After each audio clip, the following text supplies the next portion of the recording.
교재 25페이지 제가 읽겠습니다. 잠언 14장은 지혜를 자기 집을 세우는 것으로 비유합니다. 지혜로운 여인은 정직하게 행하고 여호와를 경외하여 자기 집을 보존하지만 미련한 자는 거짓과 교만으로 인해 오히려 자기 집을 허물어 버립니다. 따라서 미련한 자를 떠나 정직한 자가 되는 것이 은혜의 길입니다.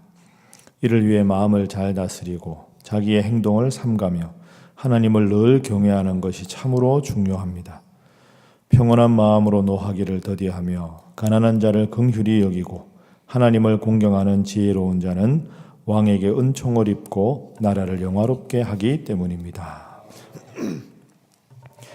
오늘 잠언 14장은 잠언에 계속되는 주제인 지혜자, 지혜 있는 자는 어떤 사람들인가 하는 지혜자의 속성 세 가지를 우리에게 알려줍니다. 하나님께서 우리의 마음의 주인이 되셔서 지혜로운 사람은 겉으로 드러날 때 어떤 모습으로 드러나는가? 세 가지의 훌륭한 모습으로 드러난다. 첫 번째는 지혜자는 정직한 자다 하는 겁니다. 지혜자는 정직한 자다. 자, 우리 2절 말씀.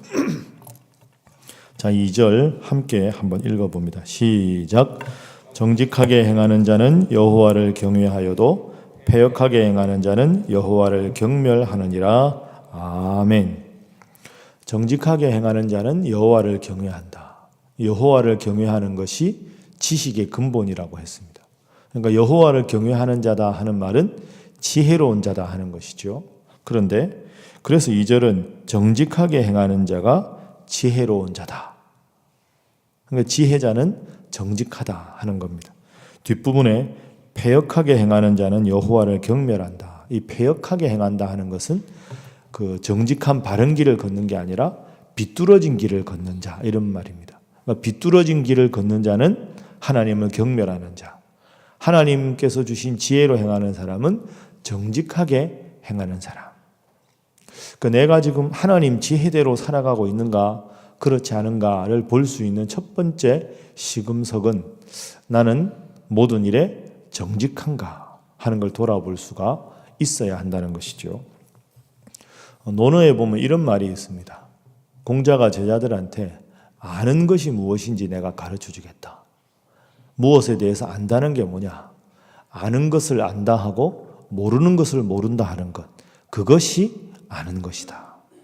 여러분도 많이 들어보셨을 겁니다. 아는 것을 안다고 하고 모르는 것은 모릅니다 라고 말하는 게 그게 제대로 아는 거죠. 그게 정직한 겁니다. 잘 알지도 못하는 것에 대해서 본인이 아는 것인 양 이야기하다가 보면 잠언에 계속 많은 게 뭡니까? 말이 많으면 허물을 면하기 어렵다. 뒷부분에 나오지만 경우에 합당한 말은 아로새긴 은쟁반의 금사과다.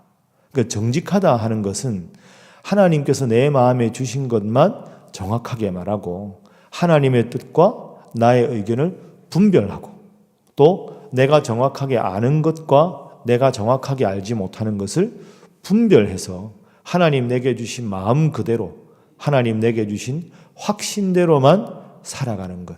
그게 정직한 겁니다. 저도 이제 교회 와서 교역자들끼리 회의를 합니다. 그런데 제가 모르는 영역도 많이 있지요.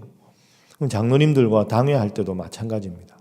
요즘에는 목회자 납세 문제 여러분도 들어보셨을 겁니다. 목회자 사례비에도 세금을 매긴다. 그런 건 전 잘 모릅니다. 조금은 알지만 그런 건 교회 재정위원장님이나 재정부나 사무국에서 정확하게 알아서 판단해야 될 일이지 그런 것까지 제가 이건 잘 모릅니다. 장로님 집사님께서 정확하게 알려주시고 그것에 따라서 지침이 있으면 저희들에게 알려주십시오. 그렇게 말씀드립니다. 교역자 회의를 하다가도 제가 잘 정확하게 판단이 안 설 때가 있습니다. 이렇게 볼 수도 있고 저렇게 볼 수도 있고 그때는 제가 솔직하게 이야기합니다. 목사님들 제가 이건 정확하게 판단하기 어려운데 여러분들이 좀 의견을 주십시오. 그러면 이제 지혜로운 부목사님들이 쭉 의견을 내시면 그걸 전체적으로 보고 판단하는 거죠. 담임 목사가 권한이 있다고 해서 제가 모든 걸 다 결정하는 건 어리석은 겁니다. 책임은 제가 지지만 지혜는 나누어야 하는 거죠. 여러분, 지혜자는 정직한 자입니다. 내가 할 수 있는 것 최선을 다하고 내가 잘 모르는 건 하나님께 기도하고 주위의 의견을 묻고, 그래서 항상 말이나 행동에 잘못이 없는, 허물이 없는 정직한 지혜자가 되시기를 주님 이름으로 부탁합니다. 자, 두 번째는 지혜자는 성실한 자다 하는 겁니다. 지혜자는 성실한 사람이 지혜자다. 4절 말씀. 자, 우리 4절 함께 읽어봅니다. 시작. 소가 없으면 구유는 깨끗하려니와 소의 힘으로 얻는 것이 많으니라. 아멘. 갑자기 왜 소 이야기가 안 나오다가 나오나, 이게 좀 말끔하게 이해가 잘 안 되실 텐데요. 소가 없다 하는 말은 게으르다 하는 말입니다. 저도 어릴 때 소를 키워봤는데요. 소 키우면 할 일이 많습니다. 그죠? 소를 키우는 건 부지런해야 키웁니다. 소를 가서 이제 풀도 뜯기게 해야 되고, 또 저녁 전에는 와서 데려다 놓고 매야 되고, 소를 키우는 건 농사에 엄청나게 도움이 되지만 소를 키우는 건 그만큼 먹이도 많이 줘야 돼, 여물도 많이 줘야 되고 할 게 많죠. 그러니까 4절에 소가 없으면 구유는 깨끗하다. 게으른 사람, 소가 없는 사람은 할 일이 없다, 이런 뜻이죠. 근데 뒤에 소의 힘으로 얻는 것이 많으니라. 소를 키워서 소가 있으면 농사가 한결 수월합니다. 그러니까 하나님의 지혜를 얻는 사람은 게으른 사람이 아니라 성실한 사람이다 하는 거죠.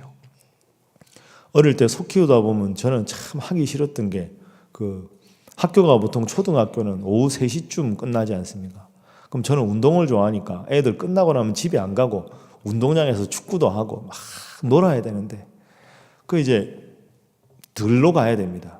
이제 아버지 어머니가 농사를 지을 때 소가 어디 도망가면 안 되니까 이제 풀 있는 데다가 나무에다가 소를 매 놓으면 소가 그 주위에 풀을 뜯잖아요. 그럼 거기서 하루 종일 먹을 수가 없으니까 수업 끝나자마자 빨리 가서 소를 풀어줘야 됩니다. 풀면 풀 있는 데 주위로 쭉 가다가 지가 풀을 뜯어 먹지요. 그러다가 그때 5시 반 되면 애국가가 울립니다. 그게 저는 집에 돌아오라는 신호거든요. 그러니까 그때 주로 2시간 동안 할 일이 없으니까 어깨동무, 소년중앙, 만화성경 맨날 그런 가져가서 이제 읽다가 이제 동해물가가 딱 나오면 이거 하고 소 끌고 집에 내려갑니다. 놀고 싶을 때 그게 참 힘들었는데요. 근데 그래야 소가 잘 자라지 않습니까? 소가 농사에 짓는 비율이 얼마나 큽니까? 게으른 사람은 소를 키울 일이 없지만 농사에 막대한 손해가 있는 것이고, 성실한 사람은 소 키우는 게 때로는 번거롭지만 그 소 때문에 열심히 농사를 잘 지을 수가 있는 거지요. 인생은 100을 얻고 수고를 하나도 안 한 일은 여러분 보시기에 없지 않습니까? 고생을 해야 보람이 있고 고생하지 않으면 보람이 없습니다. 그래서 제가 한때 설교할 때 많이 썼죠. No cross, no crown. 십자가가 없으면 영광도 없다. 여러분 이 새벽에 성실했기 때문에 새벽기도 나오셨지 않습니까? 이런 기도가 하나 둘 차곡차곡 모여서 어느덧 여러분의 영적 체력이 더 건강해지고 웬만한 시험이 와도 무너지지 않고 쓰러지지 않고 버텨낼 수 있는 힘이 생기는 겁니다. 하나님을 믿는 사람, 성실한 사람, 성신의 대명사가 우리 임마누엘 찬양대 아니겠습니까? 여러분도 다 성실한 분인데 매일매일 하나님 주신 선물 같은 하루하루에 최선을 다하고 성실하게 살아가시는 지혜로운 분 되시기를 주님 이름으로 축복합니다. 자, 지혜로운 사람은 어떤 사람인가? 마지막입니다. 지혜로운 사람은 은혜를 고백하는 성도이다 하는 겁니다. 은혜를 고백하는 성도. 정직하고 성실하고 하나님의 은혜를 고백하는. 자, 우리 9절 말씀. 자, 9절 함께 읽어봅니다. 시작. 미련한 자는 죄를 심상히 여겨도 정직한 자 중에는 은혜가 있느니라. 아멘. 정직한 자는 아까 말씀드린 대로 지혜로운 사람입니다. 반대말은 미련한 사람이죠. 미련한 자는 죄를 심상히 여긴다. 이 심상히 여긴다 하는 말은 가볍게 여긴다, 소홀히 여긴다 이런 뜻입니다. 하나님이 마음 중심에 없으니까 죄를 아주 가볍게 여기고 어떤 죄든지 다 편안하게 지으려고 합니다. 그런데 정직한 사람, 지혜로운 사람은 항상 마음속에 은혜가 있습니다. 얼핏 생각하면 성실한 것과 은혜로운 게 별개인 것 같은데 그렇지가 않습니다, 여러분. 처음에 말씀드렸죠. 정직한 게 뭡니까? 내가 할 수 있는 분명한 하나님의 뜻에 최선을 다하고 그렇지 않은 영역에서는 말을 삼가고 행동을 삼가는 게 정직한 겁니다. 정직해야 성실할 수 있습니다. 하나님께서 분명한 확신을 주신 일에 정직하고 하나님 주신 일이면 목에 칼이 들어와도 최선을 다하는 사람이 성실한 사람이죠. 그럼 성실하다는 게 뭘까요? 하나님 앞에서 내가 해야 할 일과 하지 않아야 될 일을 구분하고 해야 할 일에 성실한 사람. 그러면 내 손길이 미치지 않는 곳에서는 어떻게 합니까? 하나님의 은혜를 구하는 거죠. 하나님, 제가 할 수 있는 것이 여기까지입니다. 하나님 주신 만큼 최선을 다했습니다. 남은 모든 것은 하나님께 맡깁니다. 이게 은혜로운 사람입니다. 그래서 정직한 사람이라야 성실할 수 있고 성실한 사람이라야 자기 영역 밖에 벗어난 일에 하나님의 은혜를 구할 수 있는 성도가 될 수가 있다 하는 겁니다. 그래서 오늘은 여러분이 이 세 단어를 꼭 기억하십시오. 처음에 뭡니까? 정직, 그 다음이 성실, 세 번째가 은혜. 그래서 오늘은 그리고 이번 한 주간을 살아가실 때 내가 하나님의 지혜대로 살아가는가, 나의 지식을 의지하는가, 자꾸 이것이 헷갈릴 때는 요 세 단어를 다 기억하시고 매사에 정직하게 성실하게 하나님 은혜를 고백해서 지혜로운 여러분의 삶이 다 될 수 있기를 주님 이름으로 부탁합니다. 함께 기도하겠습니다. 하나님, 정직한 자 되게 하시고 성실한 자 되게 하시며 은혜를 고백하는 자 되게 하여 주옵소서. 그리하여 여호와를 경외하는 것은 생명의 샘이라 하신 말씀대로 오늘도 우리의 삶의 근원이 되시고 생명의 샘이 되시는 하나님, 그 하나님 주신 지혜로 정직하게 성실하게 은혜로 살아가며 그러한 우리 성도들 되게 하시고 우리 가족들 되게 하시고 우리 교회 되게 하여 주옵소서. 위에서 기도하시고 연말연시 바쁜 기간 동안에 주님 중심으로 살아가는 성도와 교회가 되게 해달라고 기도하시고 우리 병중에 계신 선교사님들 위해서 기도하시고 또 여러분 맡고 계시는 모든 직책과 교회 내 모든 모임을 위해서 다 함께 주님 앞에 기도하겠습니다. 주여 믿습니다. 주여 믿습니다. 주여 믿습니다.